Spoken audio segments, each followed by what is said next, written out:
Autre conséquence de cette sécheresse, une centaine de communes sont actuellement privées d'accès à l'eau potable. Oui, et pour faire face, certaines expérimentent une technique, la désalinisation de l'eau de mer. C'est le cas Chloé Lagadou sur l'île de Groix en Bretagne. Une pompe plongée dans la mer qui déverse ensuite l'eau dans une grande cuve pour en retirer le sel. C'est ce qu'a mis en place l'île de Groix pour produire de l'eau potable.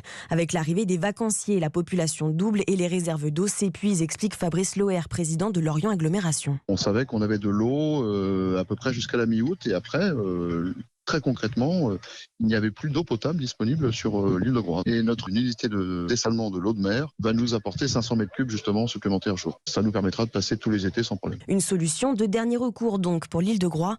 Mais selon Estelle Delbourg, économiste de l'environnement, ces usines sont énergivores et peuvent abîmer les milieux marins. Il faut 2 litres d'eau salée pour pouvoir produire 1 litre d'eau potable. Donc le litre d'eau salée qu'on récupère et qu'on va devoir rejeter dans la mer, il est extrêmement salinisé. Il peut aussi être plus chaud que la température de la mer.